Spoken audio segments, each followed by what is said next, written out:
Well, the result of a vote by Ryanair's Irish-based pilots is due today. If, as expected, they vote for a strike, it could mean chaos for travellers here. This, of course, follows on from the news yesterday that Ryanair pilots in the UK voted to strike. For more on this, I'm joined by Eoghan Corry, editor of Travel Extra. Eoghan, thanks so much for coming in. Listen, when will we know the result of the vote Irish-based Ryanair pilots are taking? It's pretty clear the result will be for a strike. When the result is announced, I'm not sure. But it'll be very interesting to watch it pan out from here on in, because there will be probably not as much posturing as we had last summer. But certainly the timing of all of this is to catch people returning from holidays. The English schools come back a little bit earlier than the Irish ones. And once BALPA had announced, the British Pilots Union had announced August 22, which is Thursday week, it was clear that one of the issues that arose out of IALPA's conflict with Ryanair last year was that if it had been coordinated with other pilots unions across Europe, that they would have been in a stronger position. Ryanair were able to fly through the strikes last year. With both Britain and Ireland striking simultaneously, it will be more difficult for them, but I do think they can still do it, because the number of pilots who are in both unions is less than one third in both cases. So Ryanair would probably have the resources to fly through it. The big question is, do they want to go to the time, the trouble and the expense of doing so? Would you think they're likely to strike on the same dates as their British counterparts? And we have other pilot unions looking at it as well. You know, the Germans are being quiet quite recently. The Spanish and the Italians have been also posturing a little bit. So we could see, because Ryanair, they're very unusual. It's one of the first pan-European airlines. It's across all the major markets, 24 different markets if you count the whole lot. It's dealing with a huge cluster of trade unions with different priorities.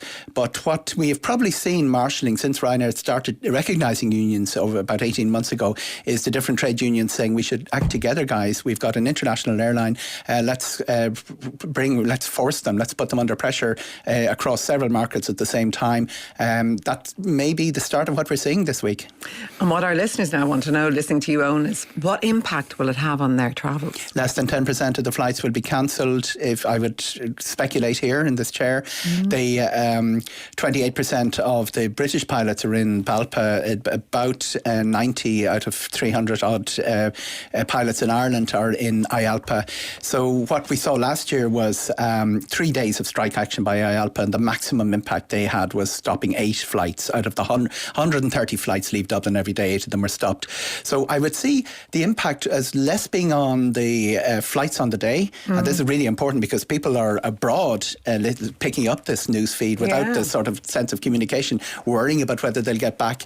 But the impact will not be on the number of flights that are stopped. The impact will be on forward bookings, where a threat of a strike can do a lot of damage, and even on share price, as Ryanair discovered last year. So I assume if you were thinking of booking a flight away with Ryanair around the 22nd of August, don't buy one. There's another way.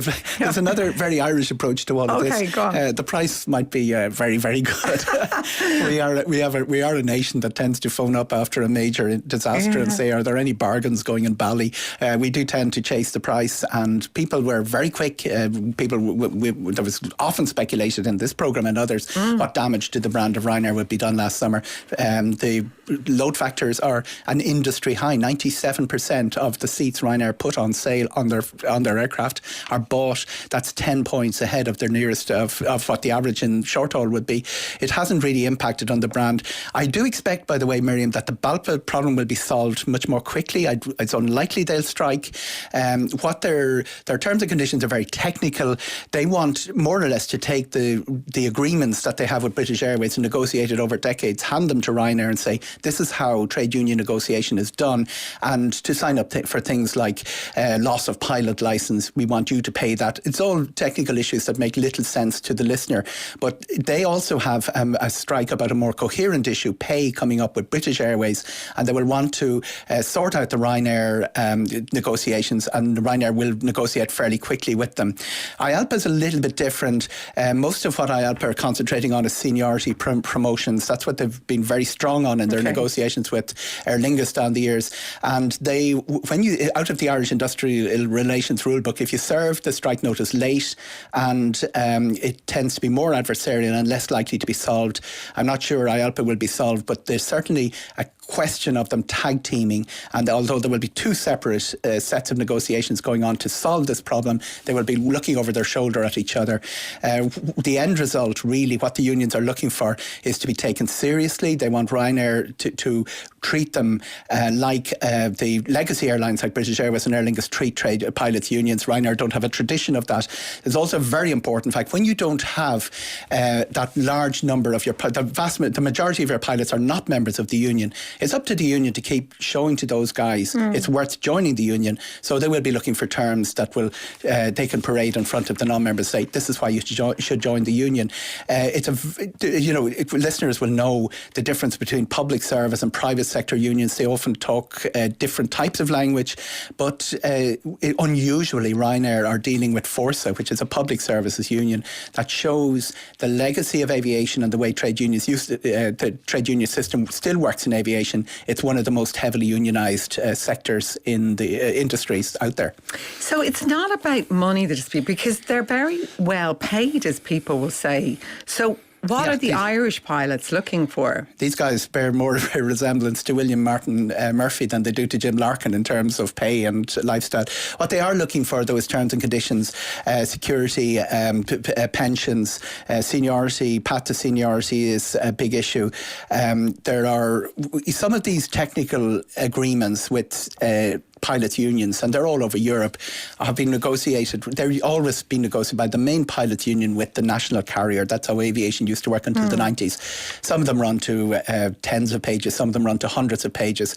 There isn't any tradition of that in Ryanair. In fact, the opposite. Ryanair spent 20 years taking every opportunity to insult the trade unions, and now they're negotiating with them. So it's, I think the word teaching Ryanair, this is how trade unionism worked, was used by a Baptist spokesman the other day. They're really trying to catch up with time and get the sort of respect from Ryanair they feel they haven't been getting. And sadly, when so many people's holidays are being held up in the air and so much disruption is being threatened, a lot of it is that posturing, that respect, that sort of go on, make my day. I want to be treated seriously by the other side, and I'm not being treated a little bit. And that we see that replicated. I'm not just singling out IALPA and BALPA for that. We see that replicated across Europe, because pilots unions have all the power. Cabin crew unions, all of those people would love to have the amount of power pilots unions have. Can you imagine if the nurses, which had a pay grievance, had this amount of command over the national airwaves and the newspapers that the pilots have shown last summer and this summer? But that's the way aviation works. Pilots have all the power, and the airlines have to take them seriously. Now, given your great experience and contacts, I gather you think it'll be sorted, so there'll be no problem. People should all keep buying their flights on Ryanair. I wouldn't change my holiday plans, is the phrase I'm confident to say here today. If the strikes go ahead, the British one is slightly more likely than the Irish one, but if it goes ahead, I expect Ryanair to fly through it, and maybe 7, 8, 9 flights affected. Ryanair will get everybody who's booked in those flights to where they have to go, or home from where they have to go. And I would also predict that should the BALPA dispute with British Airways, should that go ahead, that will actually impact on far more Irish flyers, because the number of people who use Heathrow as a gateway to the rest of the world. Ryanair, they will be doing everything they can to sort the BALPA issue out. I'm not sure what the rules of the game of IALPA will be. I'd be very surprised if many people are disrupted, and I would not change my travel plans. Great, so keep buying your Ryanair flights. And listen, just to say, we spoke to IALPA, the Irish Airlines Pilots Association, and they told us that for legal reasons, they wouldn't be making any comment ahead of the results of the ballot and any decisions they're going to make as a result of that ballot. Eoghan Corry, as ever,